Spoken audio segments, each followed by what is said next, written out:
Rise and shine, Pembina Valley. Good morning. It is your host here, Maria Fraze, and I'm glitching. This is great. Oh no, here we are. Good. Let's go with this again. Good morning, guys. I'm so excited to be here with you. It is such a wonderful Monday morning. Now, mind you, it's a little colder than it has been, but I think that we'll survive. It's the middle of January. It should be fantastic out here. But, we've been dreading this cold weather because it's been so nice. So I guess we just bundle up and we do our thing, right? That's it. That's where we go from here. So why don't I share with you the weather today, and we're going to go from there. Now, can Harry or Warren give me a thumbs up if you can hear me here? Perfect. Good stuff. Just want to make sure, because even though I'm glitching, I just want to make sure I am still here and able to share with you. So, guys, let's talk about the weather real quickly here before we bring on Harry, shall we? That sounds lovely. All righty. Share my screen. Let's do this. And there we go. Perfect. So you guys are seeing this. It is such a different weather than it was last week, but that's okay. I really have to say, it's okay, because we are this far into January before we get this minus 16 feels like minus 25. It's only going to get up to minus 15 today. So it's about the same as what it's going to get there. And we're going to feel a low of minus 21 tonight. So that's going to be a little tricky as well. And so tomorrow we're looking at minus 13, and I know it's going to stay this way for a little while here. But like I said, it's January. I think we're allowed to have this kind of weather now, right? So that'll be really cool. Guys, I'm excited for today's show with you. I'm excited that you're spending your Monday morning with me. Thank you. So I have had a cup of coffee or two. I think I'm on my third cup of coffee. So you get all of the crazy this morning. So that's always wonderful. All right, guys, let's talk to Harry and see what we can come up with the farm report this morning. Good morning, Harry. Good morning. Yes, good morning. How are you doing? I'm doing good. It's another weekend, but you know what? As we've talked before, weekends don't matter much. No. Only different Sunday is church, but other than that, it's and That's even it. changed, right? Yeah. Exactly. We just kind of sit here. We're like doing the same thing Monday through Sunday, right?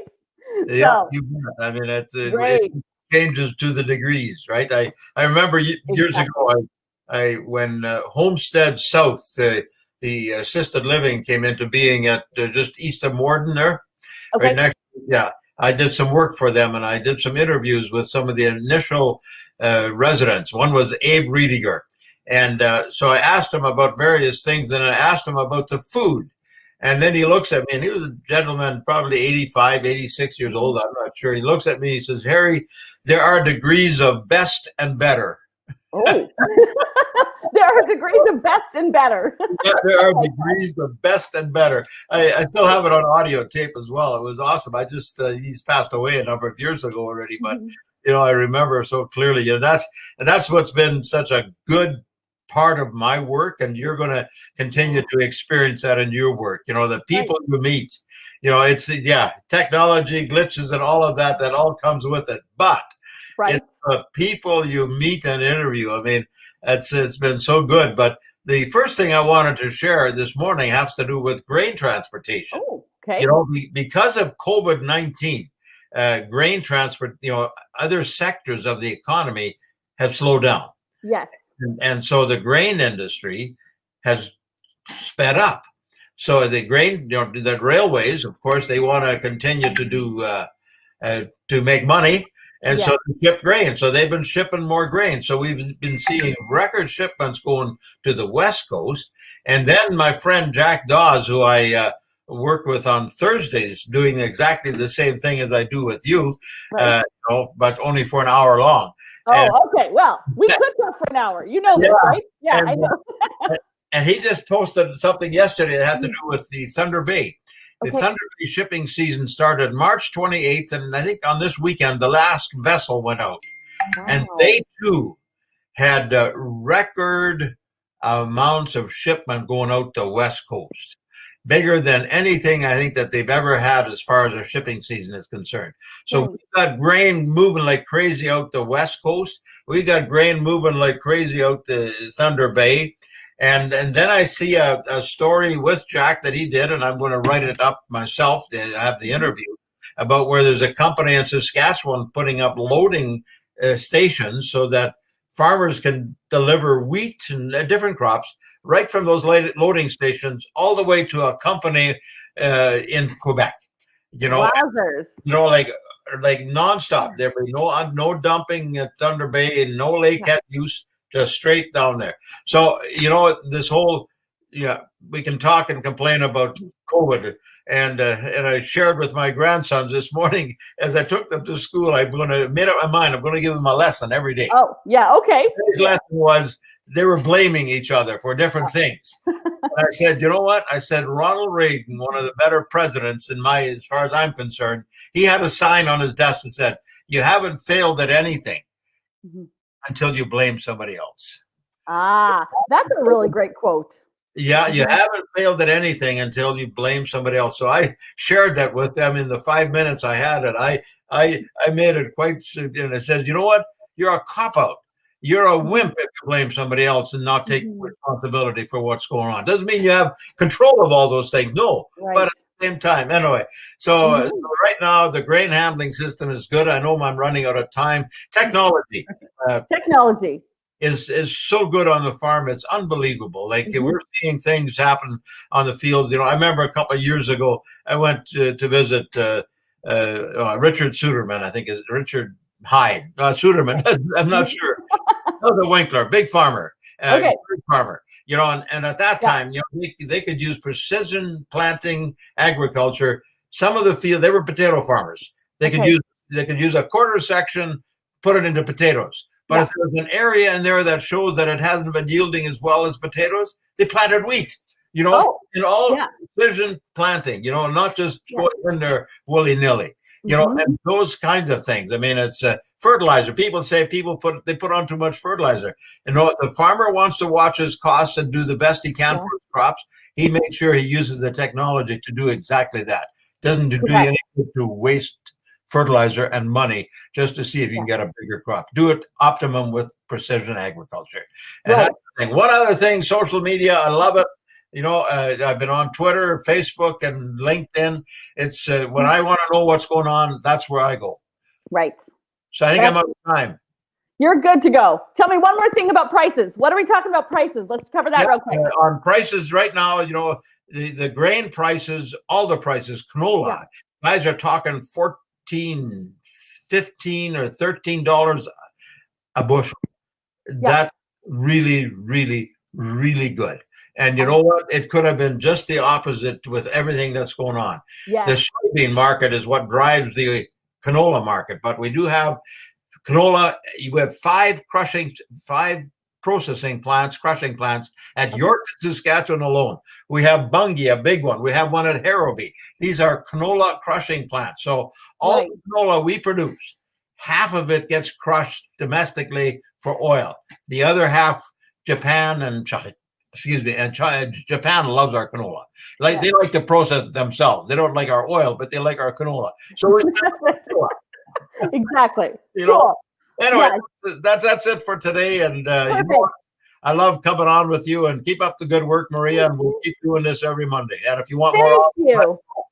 I sure will. Absolutely, Harry. It's always a pleasure. So thank you so much for coming on today. I appreciate that. Great, guys. We're going to have a quick commercial break. And when I come back, we're going to be talking to Warren Neufeld here. And we're going to be talking about let me get this. Hold on. The SEMHL hockey this year. So we're going to talk about that real quick when we come back from this commercial break.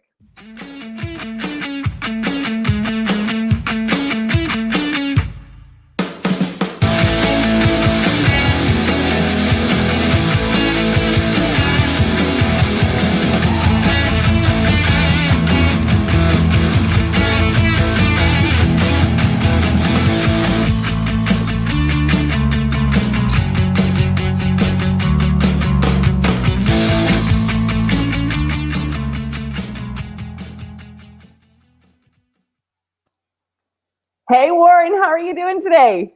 Doing fantastic. How are you doing today? Good. I am doing super well as well. Thank you for asking. So, share with us a little bit about what is going on this season. Oh well, we were all ready to go when it was October. Our team was looking forward to playing. We had a lot of interest from our local guys who maybe hadn't played in a while. Okay. A lot of teams were raring to go in October, and just for a regular start, and then it got obviously pushed back to November because Right. of the Coves. Yes. And so yeah, it's been a bit of a, I don't know, everybody's kind of struggling with it because Yeah. there are teams that want to play, and there's some teams that kind of were more, they're in different regions of the Southern League. So some of Right. us had orange when others had red. So it was kind of a, yeah. It's a little tricky with all of that because, like you said, there's different regions, right? So even though one place is under lockdown, the other place is maybe not as strict under lockdown. So it makes for tricky game playing for sure. Yeah, we did a few different game plan options this year. We had different schedule ideas in the mix and in the works. Okay. In November, we kind of had a reduced game plan, and yeah, now there's 3 out of 7 teams raring to go here. We had a meeting just last week, Monday, and some of the other teams had voiced some very good concerns, I guess, as far as if we were to be released from Code Red on the 22nd, like what would that look like? They had personal, health is obviously important to everybody. Yes, So absolutely. when we looked at all of the things financial as well as that, it was like, man, let's just see in fall. See in fall. It's a hard decision to make, though. Hey, like really hard decision to make because these guys are passionate about hockey. This is what they're doing. They love it. They want to be able to play. So that's a hard decision. Yeah, when you have guys who've played their whole life and they've gone from high school to junior to college, some of them are coming back from pro hockey. That's all they know is hockey starts in October or September sometimes. And so to let the players down, I guess in a little ways, like at least for my team, they felt a little bit let down. I mean, you could kind of see it coming all summer, but they always have that anticipation to start. We got off to a really good fall camp. We always start a little bit earlier because just ice availability is easier in September. And so, yeah, it's tough to get guys going and then to say, shoot, so. Yeah, I believe that. How do you plan on like keeping the spirits up about people who are like what are you doing behind the scenes? Is there anything that you're doing? Because I know that's going to probably take a hit to the morale of the teams, right? Like the ones that are like really wanting to play and the other ones who are like, nah, it didn't really matter that much. That's going to be a little different anyway. But how are you planning on keeping the spirits up of people that wanted to play or anything like that? Is there anything that you guys have kind of planned for that? We're working on a few things right now for summer and stuff. Hopefully things let up here. But I do a lot of one-on-one conversations with the guys on the team, being the general manager. So we do a lot of daily text conversations, if not weekly, where I'm just chatting with the guys, seeing how they're doing, what's going on in their life. And so lots of one-on-one relationship for ourselves. I'm very happy. I got a very unique board in Winkler. It's myself and another guy, Brian, and then we have actually a few players that are playing roles. They're towards the ends of their careers. They maybe got 3 years, 5 years. Some of them are a bit younger, but we definitely just all break it down to who can we talk to, who do we have influence with, and we really work on the personal relationship, the life relationship with our players. So I'm not sure what some of the other teams are doing, but for us, it's all about this is our family, and when we're together, we care about each other. So in this season, it's like just very communicative. My texter is always going. So Awesome. That's really good. Keeping up that sense of community, right? That's really what it is. It is absolutely a little community all in itself. So for sure. And they're used to that, right? If they've played any kind of professional hockey, pro hockey, junior, they're used to that constant daily feedback. So for me, it's like the phone's always open. We're always talking. So for us, that's how we're going to build our organization. And then I think the other teams are doing that as well. So that is wonderful. That is really good to be able to do that. So I know that that's one thing that oftentimes is, I mean, you have your own morale boosters, but when things are getting canceled and doing things like that, that's often a hard thing for people to take. So that's a wonderful thing to know that you have something for them so that you can still keep in contact with them and keep them up, keep their spirits up. Yeah, for sure. Anything else you want to share with me, Warren? No, I mean, we are really, I'm still excited about my team. I mean, I really hope things open up in fall and we can get back to playing, because we got an exciting group of guys, and we're kind of in a rebuilding stage here in Winkler. And so, you know, having the city's support, having different large businesses on board, it's really going well. And so we just, we're excited to see what hockey does in fall. For sure. Exactly. Oh, me too. I'm very excited for that as well. I can't wait to see where we're going with this. So that's going to be wonderful. So hopefully we can have you back for an update at some point here soon when the restrictions lift, and see what that's going to look like for your guys' teams. Definitely. Yep. Sounds great. Excellent. Thanks for coming on and sharing with me here today, Warren. I really appreciate it. And you have a great rest of your day. All right. You too. Thank you so much. That has been your rec report for the day, guys. And so don't forget that you can watch all of the replays either here on the Facebook page, or you can go to our YouTube channel as well. So our YouTube channel has all of the archives on it as well. So you may go ahead and do that as well. If you're here and you're kind of missing some things, you're not actually getting it all, you make sure you head on over there. So guys, while we are here, we are talking about traveling during this season of life here today. So I have Tracy on here with BSI Insurance. We're going to head to a quick commercial break. And when I come back, we're going to talk about traveling during COVID. And is there an insurance that you should buy while you're there? Why go solar? It's not just for the environment, although that is a great reason. Did you know that when you install your new solar plant, you are only paying 7 cents per kilowatt? That's right, 7 cents. Solar is now cheaper than buying electricity, 25% cheaper than buying it from Manitoba Hydro. Going solar is different from any other investment you will make in your life, as you will retain the value on your roof. Solar does not depreciate like other investments do, and unlike a GIC, your investment will start paying you from day one. And when you choose to sell your home, well, you will get the cost of the solar back, as this investment rarely depreciates.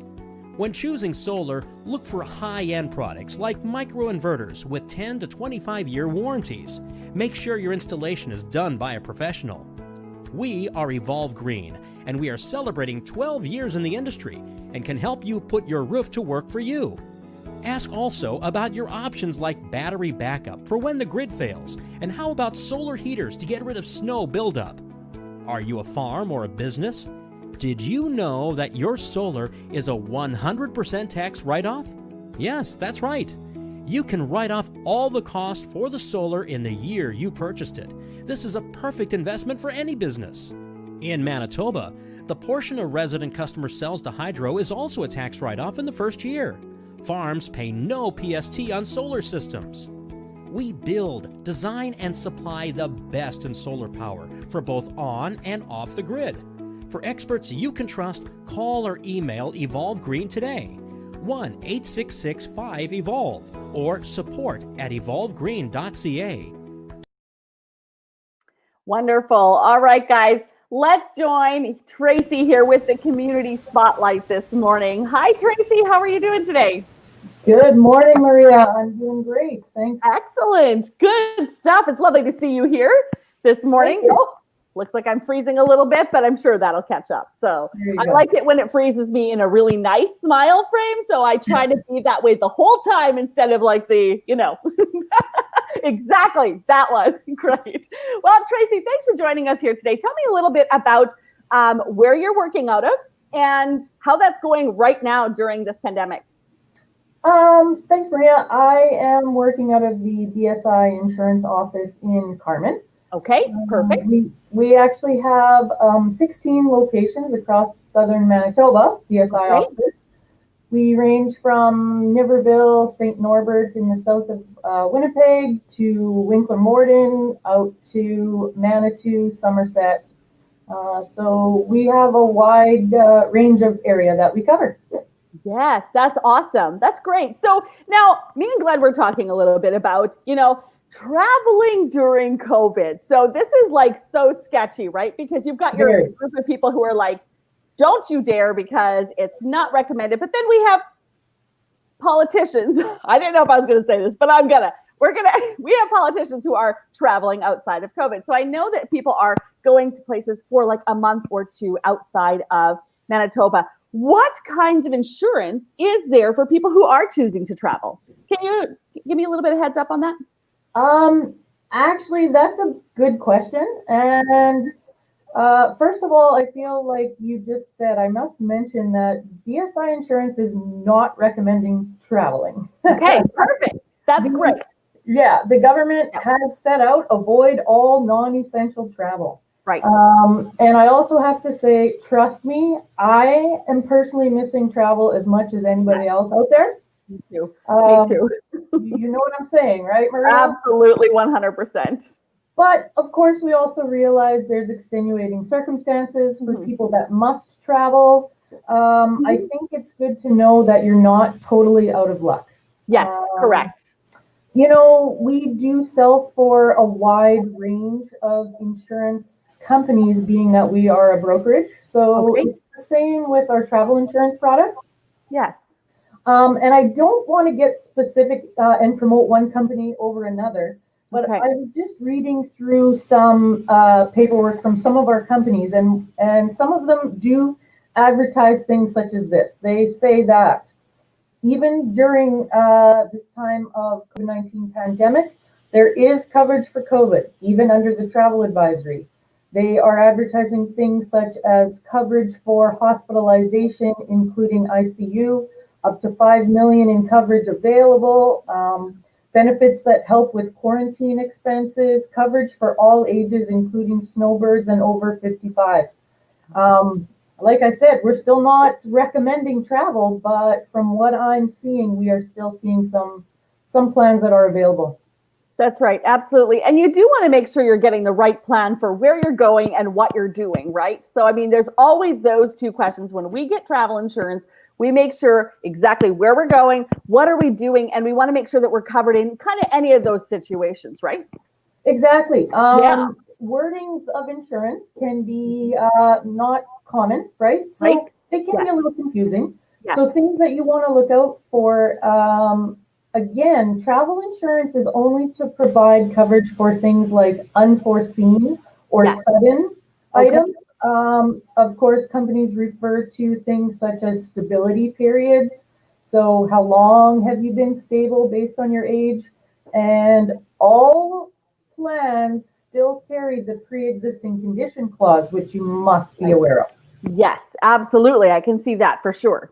So depending on your age, like you said, where you're going, how long you're going for, what type of medical conditions you previously have, you still might not have coverage. One of the wordings they've expanded to include now pre-existing conditions cover things whether diagnosed or not. So it might be a condition you don't even know that you had. Now that's a tricky one right there, because if you have a heart condition that you don't know of, then you're traveling and then it's diagnosed there. That's what they would classify as like a pre-existing condition that you didn't know you had. Exactly. Okay, got it. In your experience, do you think it's better to go straight to the insurance company, or do you think it's better to go through a broker? Well, so as I mentioned, we are a broker, so we have access to all the different companies. Right. We actually have a program that we're using right now within all our BSI offices where we can input your information and your required coverage, and it will farm it out to many, many different companies automatically. So the best one for you will be available. Awesome. See, and I think that's the beauty of working with a brokerage, because then it's like you have somebody who's working for you. Again, who's working for you. I spoke with real estate agent Cindy Grenier last week, and she on the Women in Business show, sorry. Right. But we were talking about having, the real estate agent work for you. So this is exactly the same thing that I'm seeing, is having a brokerage working for you to see which package is the best and then going from there, rather than going straight to an insurance company. That seems like a better option to work with you. That's right. Absolutely. Excellent. Absolutely. And I'm sure you're not going to deny that, but I mean, really, Maria's like all out here. Okay. Yeah. You got it, Maria. Totally. Excellent. Okay. Well, Tracy, that is really wonderful to know. So how can people get in touch with you? How can they, chat with you and see if they do have to do traveling during this season? Where can they go to reach out to you? Okay. As I mentioned, we have offices across Southern Manitoba. We are on Twitter and Instagram and Facebook, if that's how you choose to reach out to us. Of course, we all have phone numbers that are available. I would say just look us up. We're there. Awesome. That sounds wonderful. Tracy, thank you so much for your time this morning. I so appreciate having you on here to share with me. And as an avid traveler, as someone who has booked a Disney trip, I was going to book a Disney trip. That was our plan, and then it got canceled. Obviously, everything got canceled. So that was really like heart-wrenching for me, because that's something I absolutely love to do. So as avid travelers, I hear this, and I hear that people are still going and stuff like that. And I love that you actually have these options for insurance if someone does need to travel. They are there. Thank you, Maria. Fantastic. You are so welcome. We'll chat with you again soon, Tracy. You bet. Have a great rest of your day. You too. Bye.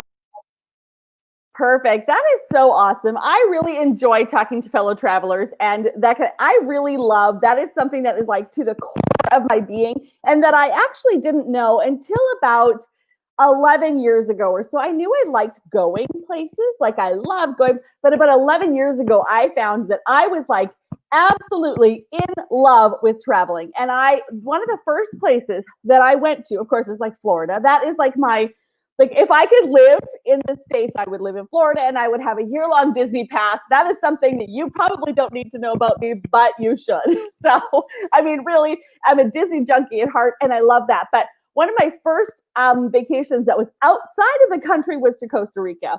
And that was something that I absolutely adored. Like, it was just, we stayed in an all-inclusive resort. We stayed at a resort that was just, you just get your hotel and you're right on the beach and stuff. And that was fantastic. And that's when I realized, I was like, man, that is like gold to me. And so ever since then, we have just been travelers. And I love that. So it is something that I know as a fellow traveler has been really hard this year for a lot of people. So I apologize that everybody, there's not everybody who's on board with that or anything like that. I understand that not everybody realizes that there's a love of traveling, and that there's a lot of people that are heartbroken over that. I'm sorry that people don't always understand you, but I do. So there we are. So thanks again, Tracy from BSI Insurance. You can look them up, like she said, on Facebook, Instagram, and Twitter, and make sure that you can check to see what plans are available for you when you do go traveling. So I'll be right back with you after this next commercial break. Candice is a real estate investor since 2001. She is passionate about helping people find their financial dreams. She, having been a mortgage broker and currently a realtor, has given her a lot of knowledge about the industry. So when you're looking to invest, make sure that you talk to Candice. She's the person that you want to go to for knowledgeable advice that you can trust. You can check her out at investorsmarts.ca, as well as Instagram, Facebook, and Twitter. So there we go. Guys, for the shows coming up, we have some really cool shows coming up here. I know that we have Lorena, who is going to be, she's going to be able to be with us on Wednesday, I believe, at 8 with her show, Evolution Greenworks. That is going to be a wonderful show. And also we have the Women in Business show coming up on Thursday. Now, the guest is going to be a surprise to you and to me, because we have had a little bit of technical difficulty recording the show. So on Thursday, we are going to make sure that we bring that to you. But Right now, guys, I have Candice Bakx-Friesen here with me this morning, and she is going to talk to you about open Manitoba signs. Let's talk about this. Good morning, Hey, Candice. hi, Maria. How are you? I'm fabulous. How are you doing? Good, good. Great, good to see you here. So sorry about all the glitches this morning, kicking you out, bringing you back in, all of the things. Thanks for being patient with me this morning. We're also having our internet worked on here at my house, so there's all kinds of things. Yeah, it is what it is. That's like, that's right. Yeah, Cool. yeah. All right, sounds good. So Candice, tell me a little bit about what is Open Manitoba, Open MB. Yeah, so basically what I found was that a lot of people were just, over Christmas, people were supporting local business, and there was just a huge push for that. And it was just such an amazing thing how everyone came together. But then, getting into January, I could just sense that so many people were feeling helpless and not really sure what to do now to help all these small businesses that are struggling so much. And I know that there was a lot of people writing letters and they just weren't feeling like their voices were heard. And so a couple people just got together, and it's just like anything that's grassroots, right? People just having the same feeling that, what can we do? So the concept is just, be safe, be fair, open Manitoba. And so obviously we're very concerned about the safety of people out there, healthcare workers and people who are going in, day out, trying to do their best to tackle this COVID pandemic that we're dealing with, right? And they definitely need our support. But there's so many concerns and issues that, are not directly related to COVID that don't go away when COVID comes, right? So just seeing the effects of the closures on our kids, they can't play sports anymore, and the physical activity, the social aspect. Looking at university students who now are trying to get through university remotely. Business closures with really no end in sight. Recently, there's been an announcement that, they're looking for everyone's input, but, when we started this on the 8th, there was no end in sight, I guess, to the closures, right? And there's so many, the impact is so much more far reaching than we really acknowledge, because there's such a ripple effect. So we see the photographers and the hairdressers and the restaurants closed, but it extends so much further than that. Right. It sure does. Absolutely. I'm sure it does that way. So what made you decide to go with lawn signs? Yeah, so we started we were looking for what's a way that we can be visible, because, people were getting back to me over and over, just saying, I know that letters have been sent, thousands of letters, and there's no response. And so just thinking, okay, let's make this a visible thing. We're not wanting to go and protest, but we're wanting to just show by lawn signs that people are really concerned about the effects of these closures. Yes. And so there are signs all over the place. Again, it just started very grassroots, but we've had so many people that are just stepping up saying, hey, how can I help? What can I do? So we have places in Winkler and Mitchell and Steinbach and Winnipeg and all over the place who are just saying, hey, we can help with the signs. So if anyone is interested, just watch for our Facebook page. That's kind of how we're handling the campaign.